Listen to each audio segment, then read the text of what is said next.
George is the founder of Praxis Peace, a Sonoma-based non-profit peace organization, where one of the main tenets is that peace can only be achieved when there is a social and economic justice, responsible civic participation, and environmental sustainability.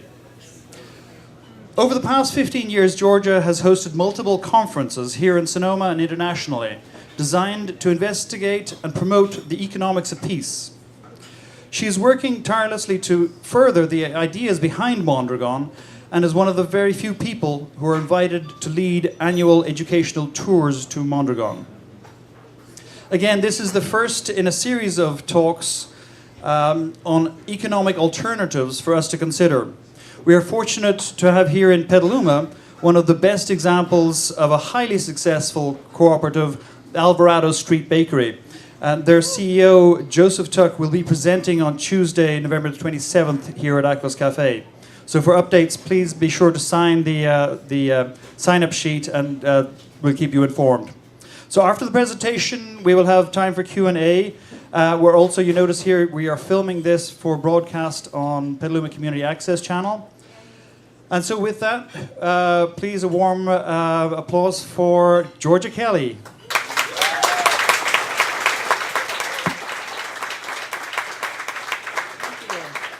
It's so nice to see a sea of faces out here, people interested in hearing about Mondragon Cooperatives. I just want to do a quick little commercial because Praxis Peace Institute, which is the organization I direct, our next big event will be on November 15th with activist, former politician Tom Hayden at Dominican University in San Rafael, and we're co-sponsoring the event with the Green MBA program at Dominican. So I encourage you to pick up a flyer. They're on the back table close to the door on the left there, and come. And it'll be a very interesting night because it's the 50th anniversary of the Port Huron Statement that began Students for Democratic Society 50 years ago. So it's a celebration, and Tom is one of the most knowledgeable people about social movements that I've ever met. So I think it'll be a really extraordinary evening, and I hope you can come. So now I can put that down and start talking a little bit about Mondragon. How I got interested in Mondragon was the economics of peace focus that Praxis Peace Institute started taking about 4 or 5 years ago. We've looked at different pathways to peace, and we were looking at the cultural aspects of manifesting peace. We looked at citizen activity. We are still looking at sustainability, how all these things figure into creating cultures of peace. But it seemed like the most difficult one, and the one that's really a stumbling block, are the economic models and the economic framework in which we live. There are these economic ideological boxes that even people that you think would be able to think outside of those boxes aren't able to do it. They might be very critical and understand that, the kind of solutions, in quotes, that were used to deal with the unemployment, massive unemployment in this country, all we needed to do was throw more money at it. Well, no, it's not quite that simple. We need a different system, but no one is really questioning the system in the mainstream media. So what Mondragon helps us do is show us a different way of looking at money, at business relationships, and at business. So what we found when we went there, I originally called Mondragon, I think about 6 years ago, because maybe longer than that. I wanted a speaker from there to speak at a conference we were doing in Croatia. And I thought, well, I don't know enough Spanish, so I need to put my sentences together, and I just need to cold call Mondragon some night at midnight when it's 9 o'clock there. Fortunately, in those times before the meltdown, I was able to get through to somebody and ended up getting a speaker for our conference. And when he was at our conference, I set up the first seminar, and now we've done 4. I just came back less than a month ago from, in fact, the 1st of October, from Mondragon, Spain, and also from Italy, where we're planning to do one in the Emilia-Romagna region, where there are 700 worker-owned businesses also. So to get back to Mondragon, because I think I want to give you a picture of what happens. How many people here have been to the Basque region of Spain? Okay, just a few.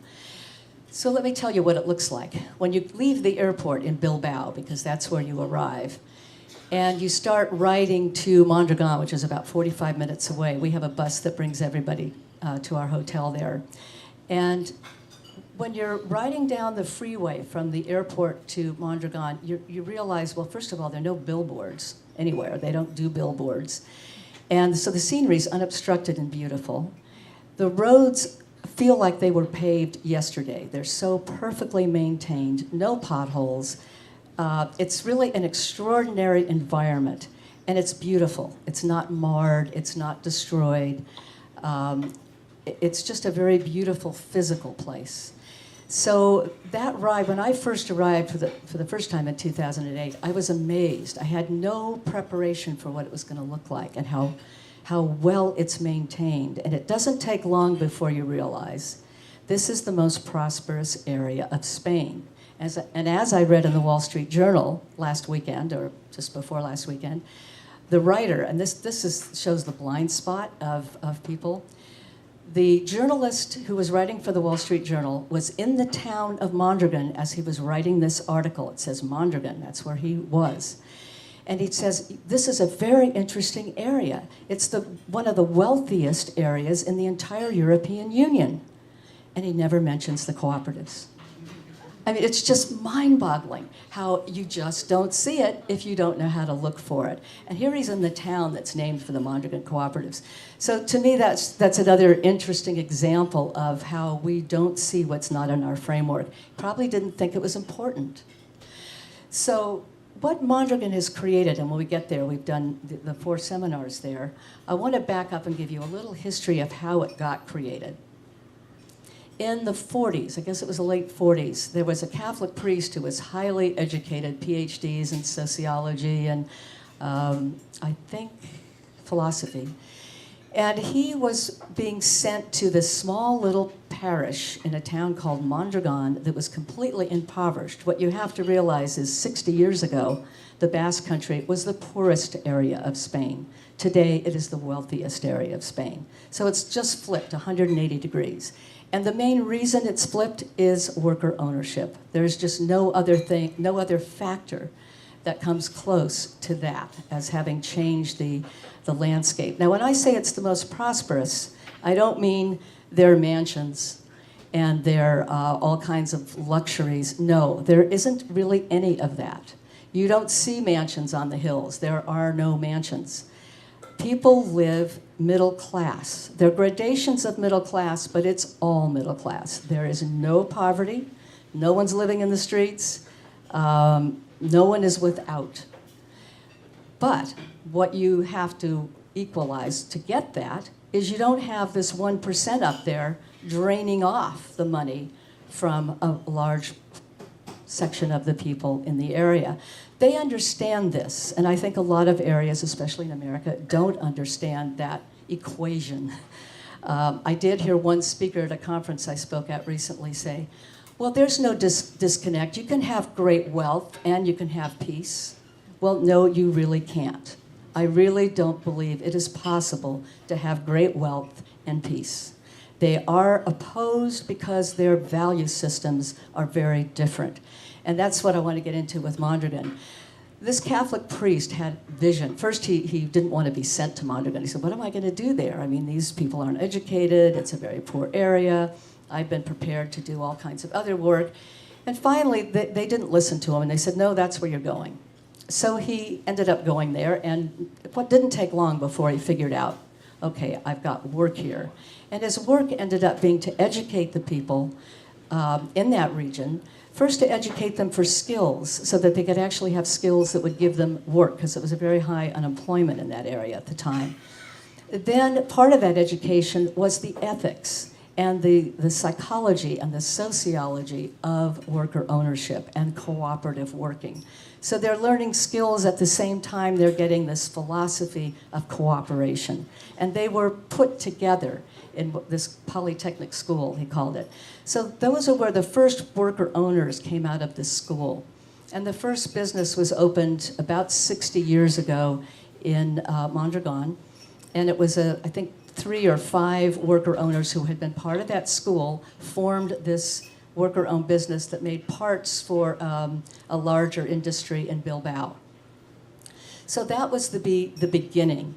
And from that modest beginning in the 50s, today it's 120 worker-owned businesses, about 83 to 85,000 worker owners just in the Mondragon Cooperatives. Outside of the Mondragon Cooperatives are another nearly 600 worker-owned businesses in the Basque region. So this is a very popular way of working in that region. And one of the things I didn't know when I first went to Mondragon, because they didn't take us there the first year, but the last 3 seminars we've had, they've taken us to this peace center called Basque, which is in the hills above Mondragon, and it's actually housed in a 500-year-old Franciscan monastery, although the buildings the Peace Center in are brand new and modern and sleek and beautiful. But they're built into this beautiful mountain area. And it was there that we started learning what the ethics were. People are learning about human development. They're talking about human potential, but in a different way that we talked about human potential in the 70s. They're talking about human development as it relates socially, as well as internally. So it's personal, it's social, it's the whole, and culture, it's the whole thing. It's not separating the personal journey from the social journey. It's putting them all together. And they don't even think about that. So the first 2 times we went, they didn't understand we needed to hear about that because they took it for granted. It was like fish swimming in water. They didn't see the water. And it took almost to the 3rd seminar that this is what we really need to hear more about. How this culture keeps this whole thing going and going so well. So what I did find out the 3rd time we went is that the Mondragon Cooperatives Corporation, which is the umbrella group over all these businesses, they actually helped fund this Peace Center. And a very interesting thing about it is they were also instrumental in dealing with the ETA and having the arms dropped by that group. They were working with them over a few years. So this has had a profound impact in the culture, in the society, and on both a personal and social level. So one thing that people asked about this year, everybody was interested in, well, how is Mondragon faring now that Spain is in this terrible economic crisis? The unemployment rate just went over 25% in the last week for the whole country. But as it turns out, in southern Spain, there's some areas that have 50% unemployment. Then you go up to the Basque region, and the overall Basque region has 12% unemployment. The Mondragon Cooperatives, can anyone guess what their level of unemployment would be? It's 0. 0% unemployment in the Mondragon Cooperatives. And how they do that, because that's their focus. They said this year, well, we used to focus solely on creating new jobs, but now we have to focus on maintaining the jobs we have. So we're not focused on new jobs at the moment. But what they do to maintain and their level of negotiating, and it's all democratically run. So all these businesses, the worker owners decide. They have meetings and they decide what to do. So, for instance, one business was in a bad way, and a normal business here would have fired 20% of the workforce. There, they said, okay, well, let's look and see what we can do. And after 3 days, they came up with this plan. 20% of the workforce will go off the job for a year, but they'll get 80% of their pay while they're off the job, and they will have the opportunity to retrain for other work for free if they choose to do it, but they don't have to do it. If after a year the company is still not in great shape, that 20% comes back to work, another 20% goes off the job. They could do this for 5 years. It's pretty amazing. But this is what the worker owners decided would work and keep everybody employed. And 80% of the salary is good, especially when you have total health care. You know you've got your pension paid into. You know you've got dental care. I mean, all this is part of the society. So you're not scrambling to make ends meet. You're fine. So that was one way they handled it. Another business this year, because the domestic orders for the Mondragon companies have gone down, and they've had to extend their market externally to other countries. So one company realized they were in a similar state to that, but they chose another model. They said, okay, we're all going to take 7.5% decrease in our salaries for a temporary amount of time, and that should help. That way no one has to lose their job, and we all stay working. So it's very creative. They don't all copy each other. They come up with their own plan that will work for their particular business. And that creative process is really interesting to learn about, that you don't see them repeating. You see them getting together and discussing, and from those discussions emerge the ideas for how to deal with the crisis. So I wanted to tell you some of the products, too, excuse me, that Mondragon sells in the U.S. You can buy Fogor refrigerators, dishwashers, washing machines, dryers, I don't know, all kinds of appliances are sold in the U.S., and the name is Fogor, F-A-G-O-R. I know they're sold in Petaluma at some appliance store. Macy's sells their pressure cookers. I mean, their business is in this country, but they don't advertise. You know, so if you know about it, you know about it. If you don't, you're not going to see big ads. It's not really the way they do business, which is interesting too. So I want to make sure I get some of the things that are important. And one thing I want to mention, because they really stress these 10 core principles, which are the underlying values of the Mondragon communities and the ideas that kind of steer the ship of the cooperatives. At the core, or at the center of their core values, is education. Because they realize people need to learn about new models. They need to understand how these things work, and we need to learn about cooperation. It's not an automatic. So education is at the core and at the center of all these other principles. Second one is sovereignty of labor. Kind of get the idea of what that means. The instrumental, here's a really interesting one. The instrumental and subordinate nature of capital, which goes with the one before it. People are important, capital is less important.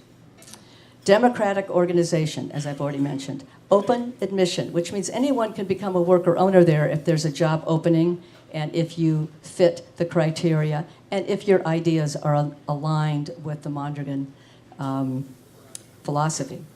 It's not just open for anyone to come in and take it over and ruin it. And that's clear that they've been careful about that over the years, because they don't have to deal with that. And one of the people who came on our seminar last year said, well, what happens if there's someone on the job that's just sloughing off and not doing his job? Can you fire him? And our instructor said, oh, we've never had to fire anybody. He said, well, what we would do if someone's sloughing off on the job is, well, we want to know what's going on in that person's life. So we'd go and find out, you know, what's happening. Are you going through a breakup, or are you ill, or what's going on in your life that's affected your work? We want to know what's going on and how we can help. So it's not punitive. The first reaction isn't, well, we're going to get that guy, which is very often the business model here. And when you realize that their first response is not punitive, it's, oh, how can we help? What's wrong here? Very different automatic reaction. So that's one of the first things that I noticed. Wow, this is a really different way to work in a business environment. So then the next one is wage solidarity. So to explain what that means, the highest wage one makes at a Mondragon business, like a top manager, is 6 times the salary of the lowest paid worker owner. Now, when you contrast that with 300 and 400 times of some of our corporations, it's a long way. And another question that people have asked at the seminar is, especially someone head of a bank, well, why do you do this when you're only making 6 times? And actually, if you went to another outside bank, you could be making 50 times what you're making here. And the answer is pretty much always the same. Well, this is the community we want to be in. These are our values. This is where we want to be. It's not about money. It's about community. It's about solidarity. It's about health. It's about all the things that we should value in a culture. So that's wage solidarity. Participation in management, which is part of what we had before. And they also have training programs, so people can train to become managers.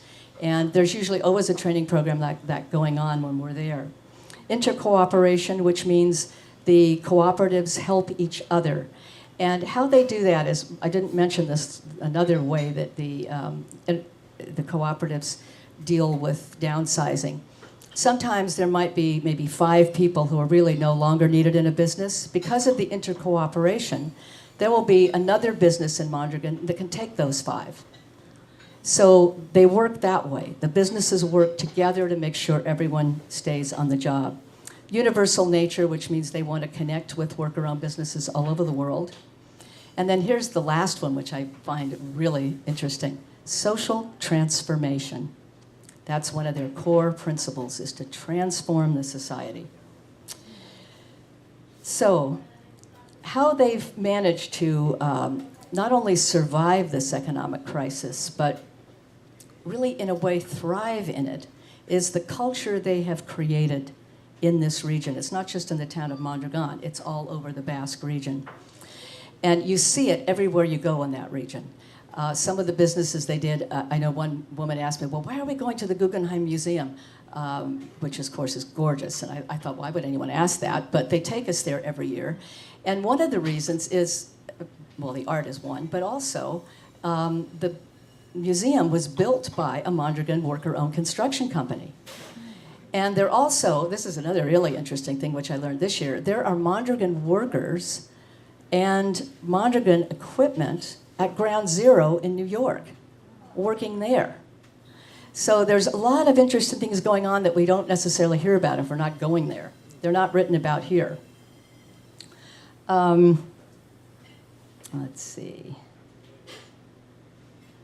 And we are, one of the things I do want to mention is we are going to probably have another seminar there in the fall of 2013. So if anyone is interested in it, you can ask me about it. We don't have dates yet, but it seems to be September every year because it works for them and it seems to work for us. The weather's great. And what we do is a 5-day seminar, and we've also hooked up with the university. I want to tell you some of the other things that they have within their community. They have 5 university campuses, and one Praxis Peace Institute has been working with in Dominican University, and we have now an ongoing relationship with this group of students. And they send about 50 students every year to San Francisco. So we'll be working with them in the spring again. And it's a group that travels to different places every year. So they have 5 campuses. One of the new students is an American who went on our trip last year and applied and got into the program there, which is very interesting. So he's the first American to go to the university. And they have a cooking school that opened a year ago that now they've had a waiting list every, I don't know how many years coming up, but that's in San Sebastian. They have their own social programs, as I mentioned before, and they, let's see, what are some of the other things that they do? It's such a, they make the Orbea bicycles that a lot of Olympic bicyclists use. The quality of what they make is really high, and quality control is a very important job in Mondragon businesses. So most of what they do is industrial, but they have been branching out into other areas. They do have some agriculture, and when we would go up to the villa, which has been renovated, where they have their educational center up in the hills above Mondragon, we would take walks sometime after lunch, and it was just beautiful up there. And we'd see, all, like little sheep and some people growing vegetables, and think, well, who lives up here? What's going on up here? So we asked, and he said, oh, well, there are some families who live up here who do small agricultural work. And we said, well, do they own the land, or how does this work? No, they just live there, and they don't have to pay rent because they're maintaining it. Oh, wow, what an interesting concept. So when we look at the way they create what they have, it's been a very different model than what we're coming out of. And I think we can replicate some of it, and you'll hear Joseph Tuck from Alvarado Street Bakery next month talk about what they've done, and a very similar philosophy. Everyone there has a living wage, and benefits, and pension, and all that. So it's very doable when you start taking away these top management CEO salaries and bring them into a realistic place. Everybody can get a good salary and live well. So that's one of the things that's wrong with our model, is it's way out of balance. And probably everybody here already knows that, so that's not big news. Let's see. I think I want to open it up to questions soon, because there are areas that I know you might be interested in that I might not be going toward. But these were the main core ideas of what I've learned there in the years I've gone and what I've seen. One story I have to tell you, because this is really good. This year, I requested that we have a meeting at the bank headquarters, if we could. They own their own bank, Caja Laboral, which was formed in 1959 with one little bank, credit union. Now they have 380 some branches all over Spain. And it's one of the banks that's still lending in Spain, which is pretty amazing. So they're doing fine, actually. And their default rate is less than half of what it is in other banks of Spain. And so they're doing well right now. But he was a former director with the bank who spoke with us, and he was going on about the situation there. And at one point he just stopped and he said, well, of course we know capitalism doesn't work. And then he goes on, and we all kind of looked at each other. This is a banker? This is a banker talking? It's not like bankers we would hear here. And so we had a great conversation with him there, and I met with him after the seminar was over, because he lived 2 blocks away from the hotel I was staying at in San Sebastian, so I met with him and his daughter. And but it was very interesting to hear bankers who say, we need to share the wealth. That's exactly what he said in this meeting. So when you hear people at this level of the society, in the financial sector of the society, talking like that, you realize this is a whole different model than anything we see here. Doesn't mean we can't create it here, but we would have to create a credit union. You're not going to convert Bank of America. That's not ever going to happen. Another interesting thing that Mondragon did is there's a big supermarket. It's more than a supermarket. They say it's like Walmart. I've never been in a Walmart, so I don't know. But it's a big store that sells everything, and it's called Erraski, and they're all over Spain. So a while back, the Mondragon Cooperatives acquired the whole chain. They had the money, so they just acquired it, and they have now all the people who are working in the stores in the Basque region are now worker owners. So that took a few years to convert the whole area. And now they're working on converting the rest of Spain, the stores in the rest of Spain, to worker ownership. So it's a gradual process, and it's a way of getting their work out and their model out to a much larger base that is well beyond the Basque region. It's all over Spain, as is their bank.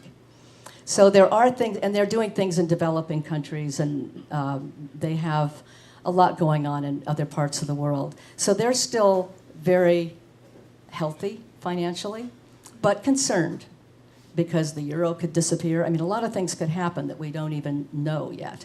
But I think the way their society is structured is something we can learn from, and the way we might look at structuring community here. And I think we've got enough people in Sonoma County who could start thinking like this, and probably already are thinking like this. So I think with that, I would like to open it up to some questions. Yes? You mentioned one of the values principles was open admission. Anyone can join if you fit the criteria. What is it? And your ideal.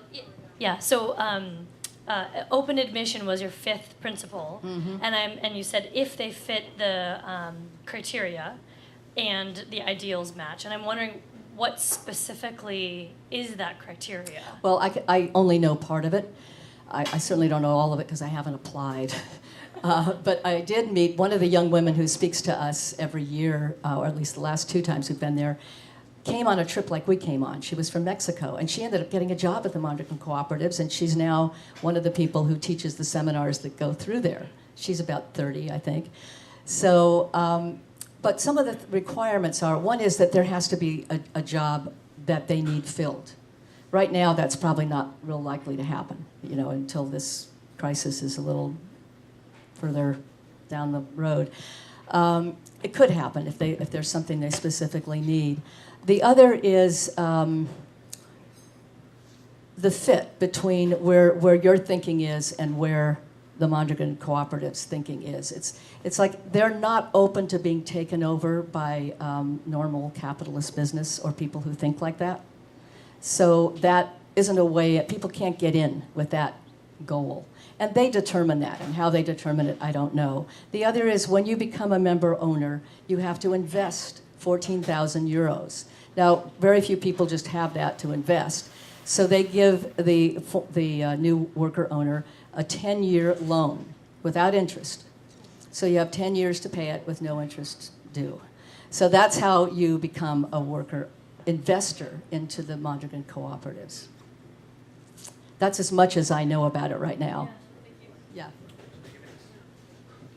Do they have equity interest model, or do they have stockholders in their companies at all? No. The only stockholders are the worker owners. One vote, one worker owner, one stock. Yeah, you can't, no outside stockholders. So there are no shareholders to consider when you're making decisions. The shareholders are the worker owners. That's it.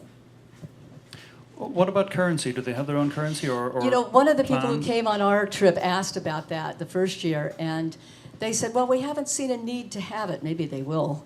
But they said, you know, we have our own bank. We could if we need to. So, but they haven't done anything about it yet. Hello, are they involved in the school system at all? What is their school system like, feeding people into the system?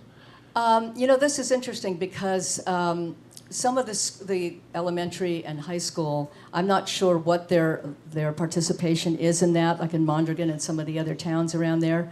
I know some of the students are taking workshops at Paquete, the Peace Center I was telling you about. But it's interesting that some of the students at Mondragon University in Mondragon don't know anything about the cooperatives. They're from another town. They've never heard about it. They don't really know about it. And others know a lot about it.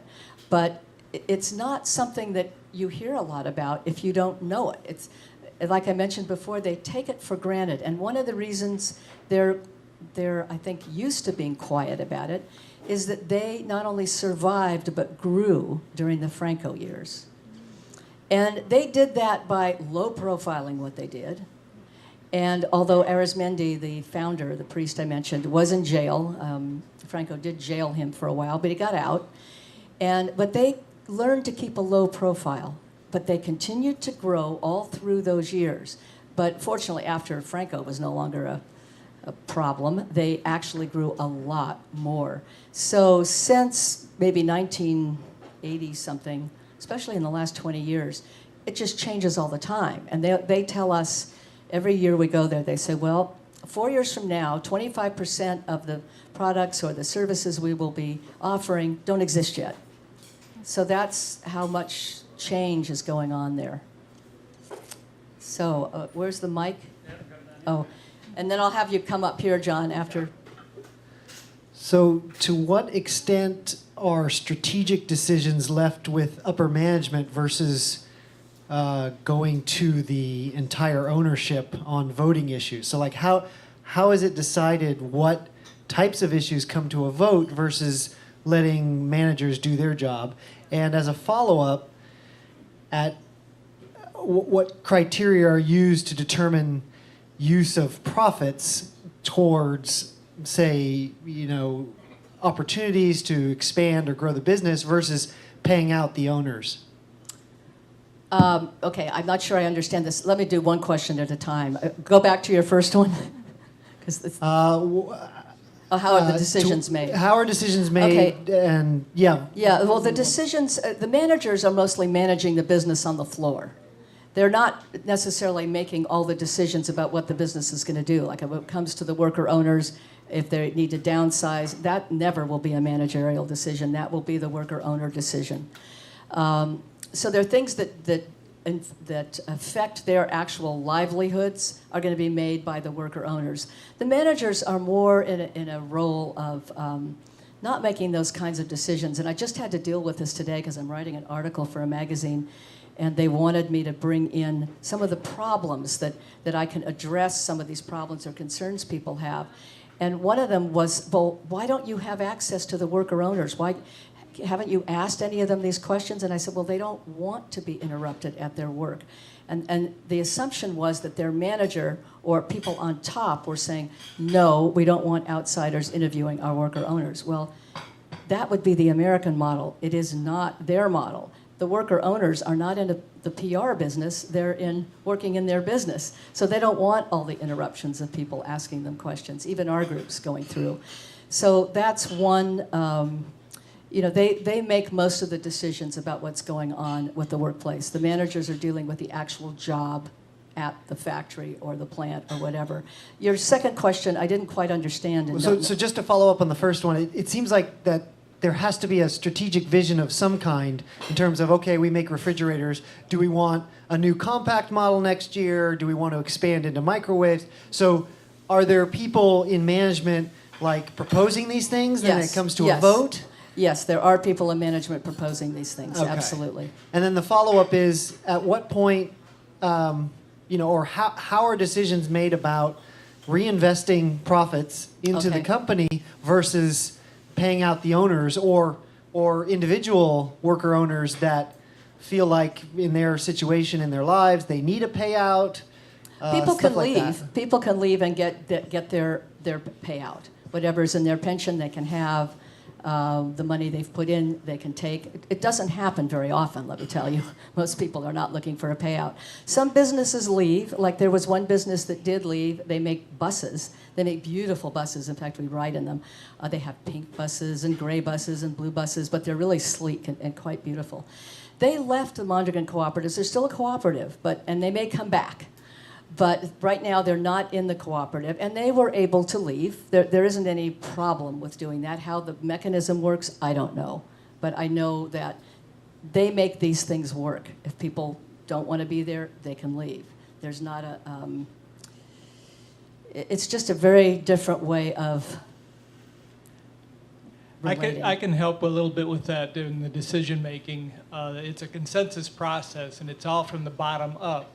So any Well, let me explain consensus. It's Yeah. different there than what you think of as consensus here. If they have 80% of the people voting for something, that's consensus. There's sometimes when it's a simple majority that will carry the day with their decision making. So it's not always consensus. Consensus is 80%, never 90 or 100. And some decisions are made by a simple majority, and people accept it. There's another bizarre idea. Exactly. So anything that changes are going on, it is agreeable with all the worker owners. Yes. As they say there, in order to be part of a worker-owned business, you have to be mature.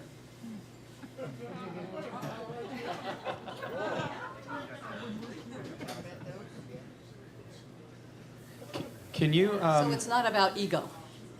Yes. Does someone All right, have the I'm mic? right over here. Okay. Can you say something about the organizing structure of the individual co-ops? So there's a bunch of individual worker-owned co-ops, but then there's a body that organizes all of them. Presumably they may interact with the government of the area. Can you say a little bit more about the organizing structure of the individual co-ops, how big that is, how they make decisions? Well, I can only answer this partially, and I want to start with, first of all, the Basque region has its own government. Even though it's not a separate country, they do have their own parliament in the city of Vitoria, which we went to one year. Big city, beautiful city. And so they have their own government, and they make their own decisions in their Basque region. The interesting thing that the Mondragon Cooperatives did this year is they actually took less of they voted on it, less of the pensions from the Spanish government because of the dire straits the Spanish government is in, because they said, well, we don't need it right now. We have our own system, which is quite extraordinary to do that. I mean, they had no need to do that. It was kind of a solidarity thing with the country because a lot of people want to split. A lot of Basques want to split from Spain. So it was a very interesting juxtaposition. I don't know how all the inner workings of the cooperatives, how they work together. I know intercooperation being one of their values. They do see how they can support each other, and that's always part of their mission. They have a general assembly meeting once a year that everyone is required to go to. And then how involved other people, worker owners, get with the meetings, the social councils. The social councils work out problems. So they might have they might work like a union would work sometimes, or like a counselor would work. So there's social councils to work with disputes, problems that come up, and they have that in every business. So I don't know that I can really answer all of your questions. There are a lot of parts of it that I'm not that business oriented to be interested in finding out all that information when I'm there. She's been asking for a long time, so. It's not a big question. You partly answered my question for previous people, but I was wondering of the size of these cooperatives and if there's some sort of central kind of like leadership system, like to all of them, or they're all kind of self-governing and then they come together in It's both. They're self-governing and they have this umbrella organization, which I would like to see happen in the Bay Area for the worker-owned businesses in the Bay Area. We need an umbrella organization that networks the worker-owned businesses. What does it do, the umbrella? The umbrella is the Mondragon Corporation, the Mondragon Cooperatives Corporation. They're the ones that kind of orchestrate all the things that happen between the cooperatives. And they network the cooperatives. They're the overriding. Do they also regulate the cooperatives in any of the possibilities of what they can do? What do you mean by regulate? Are they able to control? Are they able to tell the cooperatives, no, this is not a good idea? That's not the way they work, no. Okay. I mean, they might give input, but they don't force. Okay. Yeah. So the size, you don't know the size? There are different sizes of different businesses. You know, Fagor, the appliance company, I think they have 2,500 people that work in different branches of that business. Some of them are small, a lot smaller. They have, well, that's the other thing. They have the largest research and development center in all of Europe. They have 14 separate entities. I mean, this is a small region, the Basque region, and yet it has the largest research and development in the whole of Europe. They're just on the edge of everything, really. How does one get into this, like to work, for instance? Well, that's what I answered before. That's not so easy, especially for foreigners. It's possible, but It's kind of exclusive. it's not that it's exclusive. Like I mentioned before, right now there are really not job openings, you know, because of the financial crisis. It sounds as though they're very fair trade, but can they be designated as fair trade? Do you know about that? You know, I couldn't really answer that question. I assume so, but I don't know for sure. I was wondering, I know a lot of people in this area have been kind of nudged to put their money in small local banks and credit unions, and that seems like a good direction. I wonder if the Mondragon Bank goes beyond what the credit unions here do in some ways. Well, they do in a way because they're huge. You know, now there are 380 branches and they're a successful bank. So they're still loaning for mortgages and they help fund and develop the cooperatives that exist. So they will put money into new cooperatives. They put money into new ideas. They put money into entrepreneurial ideas. They help all this expand within the Mondragon community. What I was saying just a moment ago about I would like to see us create a network in the Bay Area of worker-owned business is to create a credit union that would eventually become a bank, that would do exactly that, fund the worker-owned businesses. I remember hearing one of the workers at Rainbow Grocery in San Francisco, which is worker-owned, say, well, you know, we have expanded 3 times and each time we pay cash. We've never gotten a loan because no one will loan to us because we're a cooperative and we don't have a person in charge. We're all in charge. So they don't like that. So they wouldn't loan the money. So this would be a way to get around all that. And Joseph Tuck at Alvarado Street says, CEO, well, they just call me that so we can get loans. You know, so it's a model that doesn't fit our banking system. And if a network of cooperatives in the Bay Area, which is one of the largest grouping of worker-owned businesses in the U.S., got together and helped form a credit union, I think the whole movement would really grow fast. Oh, I have it. Oh, you've got it. I was Okay. raising Yeah, my whoever's hand. got the microphones. Right. I was raising my hand. I'm interested in hearing you talk more about 2 things which I believe are interrelated. You may have to ask me to segregate them. One is to elaborate on what I heard, that these people with a different way of looking at things and organizing things are standing economically sound in the middle of the biggest global unraveling and European unraveling we've seen in some quantity of time, at least in our lifetimes. And second, you were elaborating on a very different way of thinking, feeling, experiencing things from which comes the actual organizational principles, a very separate way than we are taught here. We're taught here competition, every man for themselves, you know, what free capitalism is the best way to do things. And so I'd like to hear you talk about some of your experience of maybe the complexities of trying to bring this different way of thinking into our culture where our minds are shaped very differently. Well, I think it starts with like the cooperatives that already exist here, because all the people I've met who work in worker-owned businesses in the Bay Area think exactly like the people do in Mondragon. So we have the thinking here. It's just in smaller groups, not totally connected yet, but could be. So I think we've got the seeds of it. We've got more of it than Father Eversmendy had when he went to Mondragon in the 40s. We actually have more of it right now. So we have, I think, a great potential. We have people educated around this. We just need to educate more. But that could also happen with a networked umbrella organization, that part of the job would be to educate people about worker ownership and the values that are part of that, the cooperative values. It's like the planet and is not going to be sustainable. And look at the climate crisis. I was thinking the other day, you know, both the major candidates, no talk about the climate crisis in the debates, zero, like it's not even a problem. And boy, are they getting hit with it now. I mean, they can't ignore it now. It's right there in front of them. Very, very dramatic, but this is something we have to address. And most of the ethics in our society is not focused that way. It's focused on, well, it's focused on jobs without looking at what kind of jobs, and not asking the questions about the system itself, which is the problem. Who's got the mic? Okay. Okay, I have the mic.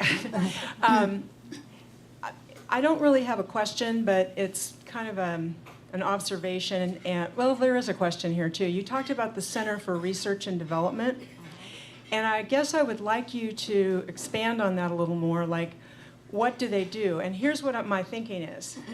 In our culture, we have this enormous myth that people are fed daily, that in order to have innovation and to drive people to create, there has to be like a big payday in the sky. You know, there has to be this big they don't work on that model of being Bill Gates, you know, or, you know, ultra super we're back to wealthy. maturity again. Yes. And so what I'm curious about is, you know, is the Center for Research and Development, how do they, I'm assuming they're developing and researching new products. Yes. And improving the products they already make. So, I don't know, it just flies in the face of our mythology. I can comment on that, because a lot of the people develop new products or improved products in teams. They're not necessarily working alone. So they're not looking at it as, oh wow, this is my invention. It's not that way of thinking, and it's really hard for us to get our mind around that one, because we are so indoctrinated about the individual creating the great product that makes them millions and millions of dollars. And that's kind of an adolescent focus. You know, it's not, I mean, when you really look at a culture that's mature, you see this is childish. This is really childish. It's not the way a mature society survives. It's letting kindergartners run the world. I mean, that's kind of what we have. And they have said, well, no, that's not going to run our world. You know, we're not in this for just individual satisfaction. We work in teams, we do things together, we create products together. We don't have the need to be standing out. It's, you know, I grapple with that personally. I mean, before I did Praxis, I was a musician. I did my own albums. I had my own business. And so I know that part of business and thinking and seeing this change going on. But there's, the team wants to be best then. They want to be as good as they can be. They're not trying to be better than somebody else. It's really different. Being the best you can be is a different focus than being better than someone else. It's not to win over somebody. It's to be the best you can be. And that's really different. The satisfaction doesn't come from being better than somebody else. It comes from doing the best you can. Yeah. Comment and question. For this this sounds different than what conservative economic people here would say, oh, that this must be socialism or communism. In talking about this, we need to make some both distinctions of what it isn't, and even tying back to our earlier times, we had cooperatives that, 100 years ago in the Midwest. And Petaluma. Yes, and then the Berkeley co-ops once upon a time, and others out of the Midwest, the farmer co-ops, we had a tradition going. But my question in this day and age with all the market forces, thinking about what enables this whole movement to survive, they're serving the people, their workers, the community, and the region, but you can't have a cooperative just work serving the people. It's got to serve the larger market and be able to sell services and goods. And it sounds like that's what they're doing. They are doing that. Market research, and somehow maybe not, I don't know quite how they deal with the competition of the market, so to speak. If we create that product, we would be taking 50 people out of business. So we don't want to do that. Or we'll do that slower and wait until we have other things for them to do. I mean, it's very calculated that way. It's not looking at, oh, we can get rid of 1,000 jobs here if we just put this in. They're never looking that way. They're never looking at how to diminish and get rid of jobs. And to bring this here, we need to have, yes, banking institutions, I hope that would be open-minded, that would support it, that allow for a sustainable rate of growth, not this expansion, out of control growth, also environmentally speaking, that we're trying to change here. So I hope that they could speak to the larger issues of getting bankers and investors. Well, that's going to be hard here. That's why I was thinking the network creating the credit union first would be the way to go, not try to convince anyone who's already running a bank. I wanted to mention, because you brought up about it's seemingly beyond socialism and capitalism. What the banker who I quoted earlier said, well, what the cooperatives are how do you put this? Religious values with socialist ideas. And when he says religious, we would call them spiritual, because they're not denominational. As even that Peace Center I mentioned, even though it's on the Franciscan property, it's not denominational, it's not religious, but spiritual values. So, and one other thing I wanted to mention this because it reminded me, and most of them are leftists there, not all, but most, and very much so. Praxis Peace Institute, because we've seen some of the tendencies of even people in the Occupy movement being seduced by some libertarian ideas, we created a pamphlet and now have written a book called Uncivil Liberties, Exposing Libertarianism. And it's coming out at the end of February.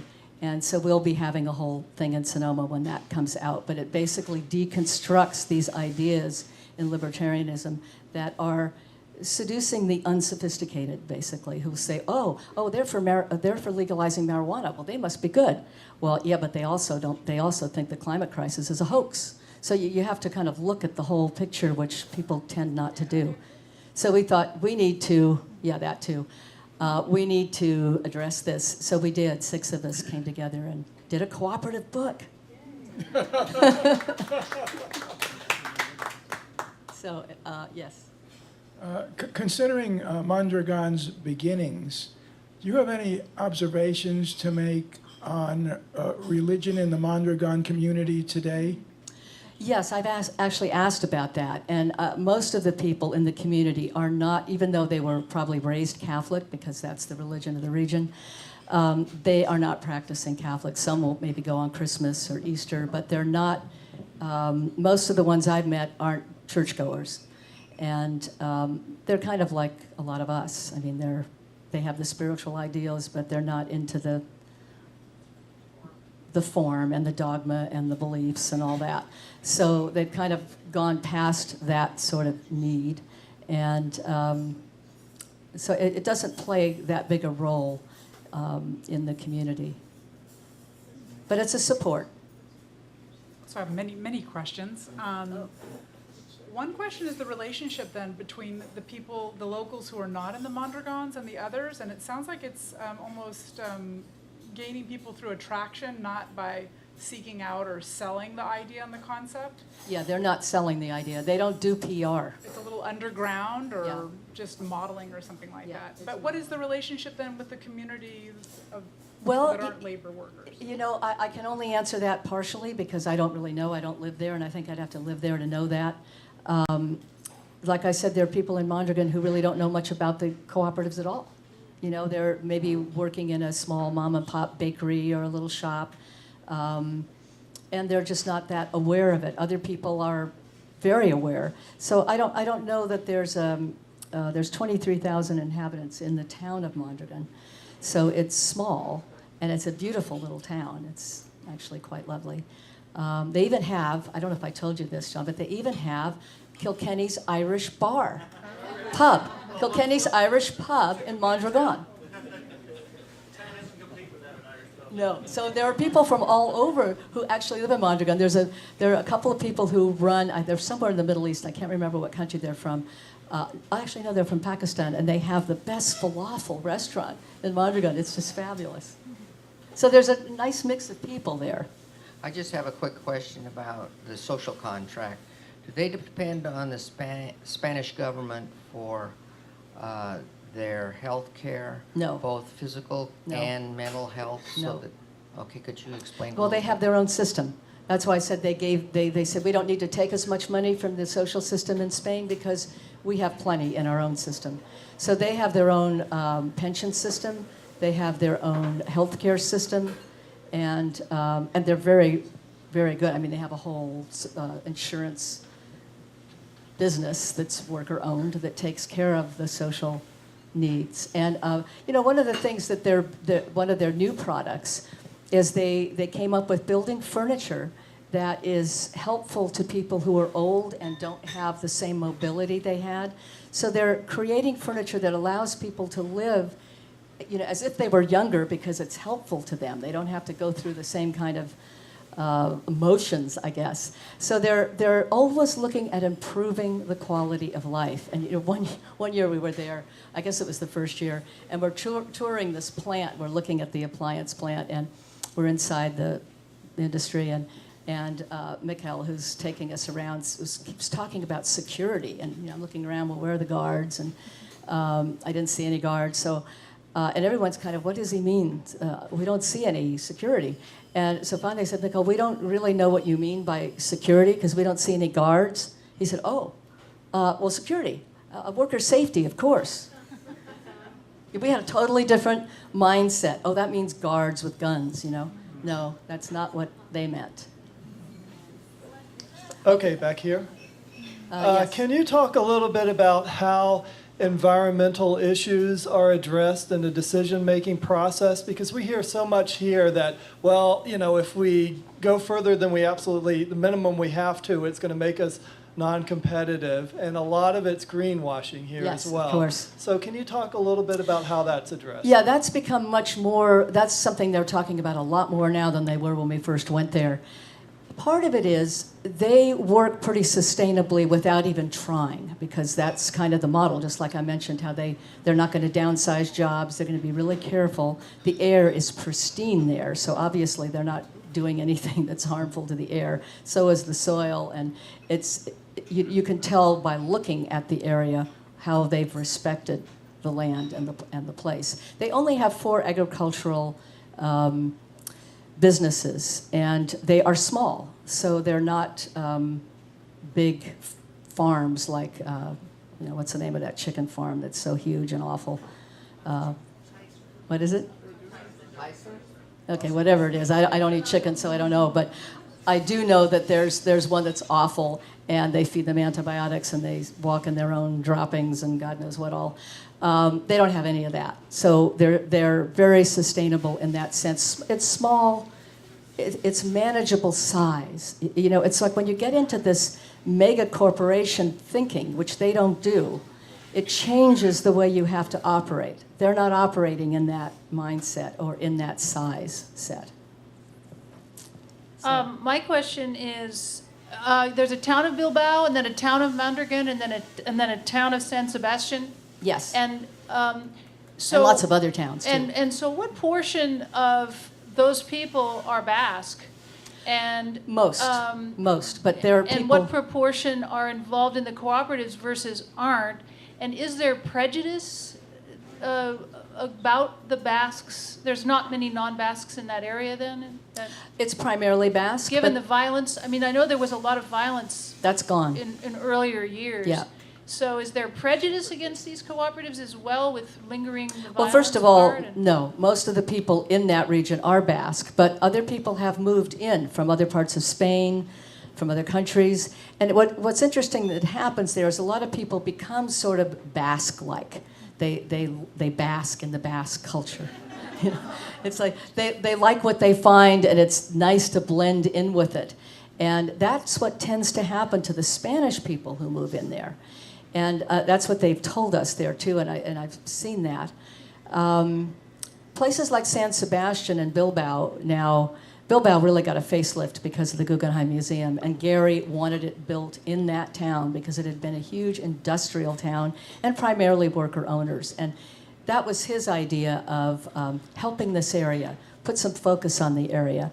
So that has changed Bilbao. It's had a facelift. It's a gorgeous city now. It used to be an industrial city that wasn't so pretty, but now it's beautiful. And San Sebastian, to me, is the pearl of the region. It is absolutely gorgeous. It's on a crescent-shaped beach, sandy beach, and it's not overcrowded, so even when there are tourists there, it doesn't feel overwhelming. A beautiful place. I could live in these places. Really lovely. Hi. You started by talking about the importance of having economic models that promote peace. So if more of the world or more of the country's economic models were more along these lines, how do you see them then causing nations to be less warring and more peaceful? Well, I think when you start moving toward cooperation, you get a different model in your head. You know, when you're always looking at the competitive and we've got to punish this person versus punishing that person, that's the mindset that's doing most of the decision-making globally right now. And that's the mindset that has to change. And it's the people that need to change, because the wrong people are in these positions. I really do believe it's like having kindergartners running the world. And it's very serious. And the vision, or the lack of vision, you know, like they say in Proverbs, without vision the people perish. And we're really in that because we're letting the people without vision run the show. That's what has to change. Okay, well, we'll take one or two more questions. And do we have any final questions? Delighted to have a full house tonight. It's wonderful. I'm curious for you to talk about how you can see the culture of California in its kind of orientation to kind of reorganize and respond to society at large in America, kind of adopting this as a kind of evolutionary cultural adaptation. And then also separately kind of curious about how you can see this supporting artists. Because so far it's been applied to an industrial model. Have you spoken to it? Right, this is another But the issue. arts, I can see artists having this would be hugely supportive, so thank you. Well, then this is very interesting. And I need to do the first part first, though. Now I forgot what it was, the artist. Yeah. Oh, California. Yeah, California is, I think, poised to be the place in America that could move this direction. Partially because, especially the Bay Area, because we have so many worker-owned businesses there, and so much consciousness here about the need for change, and people who can think out of these ideological boxes that have trapped so much of the world. I remember Tom Hayden saying one time at one of our conferences, he said, well, the Bay Area, I mean, it just should apply for observer status with the European Union, much more in common with the rest of Europe than the rest of the U.S. So, and I think there's a lot of truth in that. I mean, we do think a very different way than a lot of the country. This is why, like, the initiatives that we're voting on Tuesday, really important. I mean, if we could get rid of capital punishment at the state, if we could get genetically engineered things labeled, These are huge issues and really important. And I think if they pass the right way, they could be a beacon for the rest of the country, that this is the direction we need to be going in. So we can do a lot, I think. And the other part of your question was of the arts. Yeah, now this is something that some of us have raised when we've gone there, because clearly there is nothing in the arts within the Mondragon Cooperatives. It's out of their purview completely. So anything that would happen cooperatively with the arts, I think needs to happen by the artists themselves. I know when I was doing my record label several years ago, I tried to put together a group of artists who were independent to create a co-op of marketing together so that we would sell our things together as a group. We would form an organization that would sell our music as a group rather than individually to vendors. And it's started well, but one of the problems with it, and this was a really good lesson for me to learn, and Mondragon has reinforced it, you can't let anybody come in and do their own agenda on a group that has a focus. When you let anyone come in and say, oh, but this is what you should be doing, and they're not aligned with the reason for your existence, they're going to destroy it.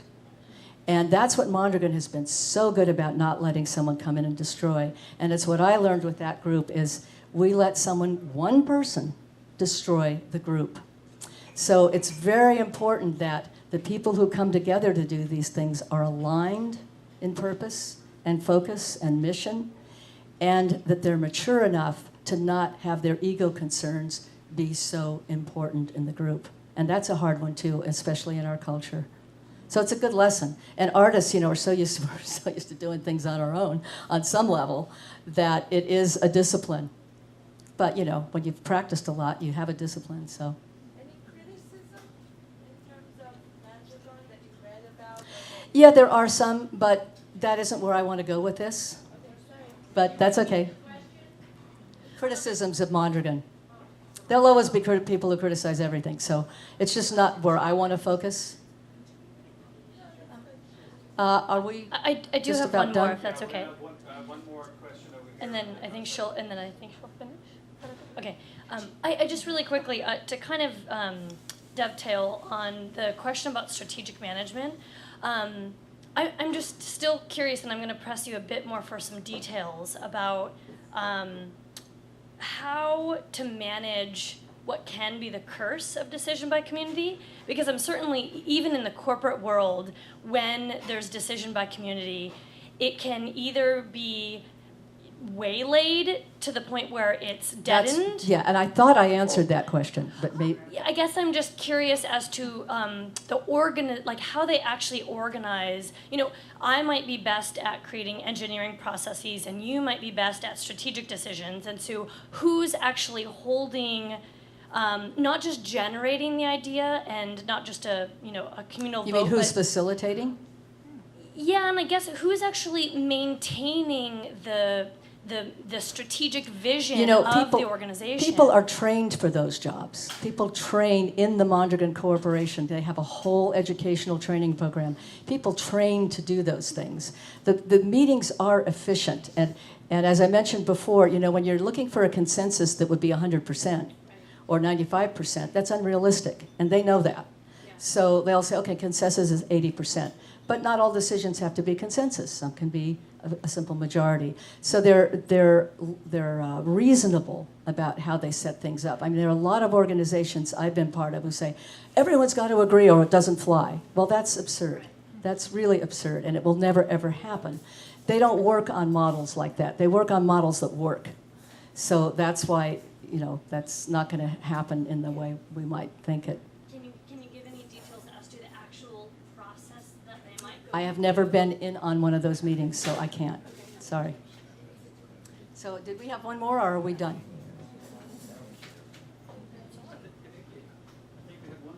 Okay, one more. It's mostly just an announcement. The network of Bay Area cooperatives. No Boss, yeah. No Boss here in the Bay Area. They were helpful in getting shift change out in the open in October this month. They had the premiere of it up in the Oakland.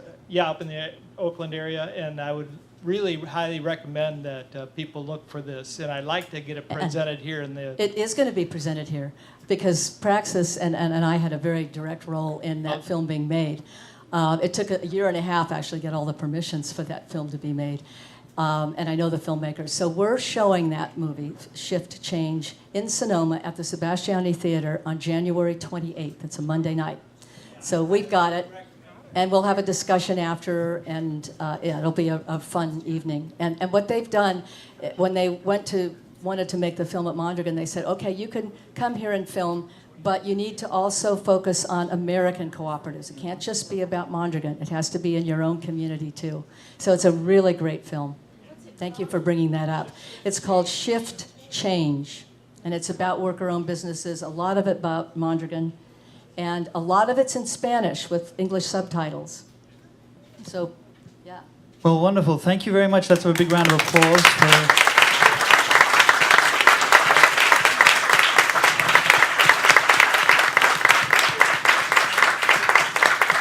Makes us all want to go there, doesn't it? It really does. It's. I was just inspired by a talk that I saw that Kelly gave a few months ago, I think. Just saw it on...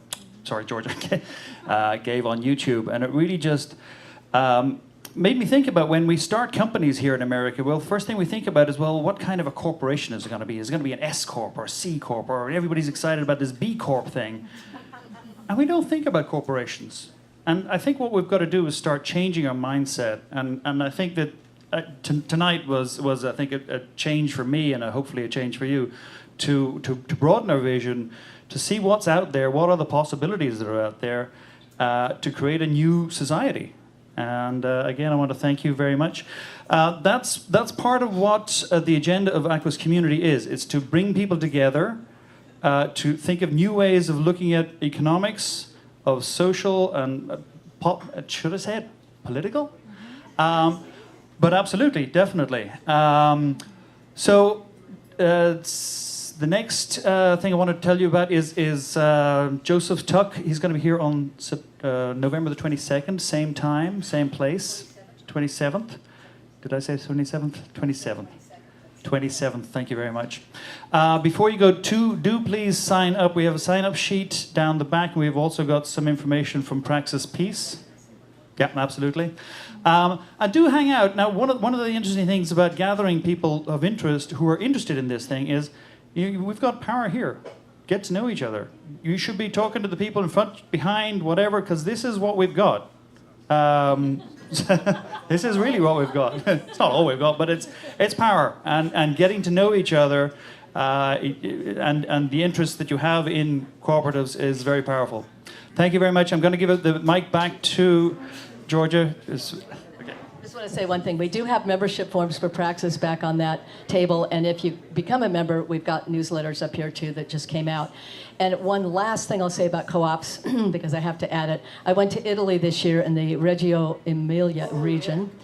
Bologna is the capital of that area. They have 700 worker-owned businesses in that region. Parma is in it, where the Parmesan cheese came from. Modena, where the balsamic vinegar comes from. It's the food area of Italy, and it has at least 700 worker-owned businesses. So we're creating a seminar there also. That's the next thing. Wonderful. Thanks very much. A big round of applause for Georgia Kelly.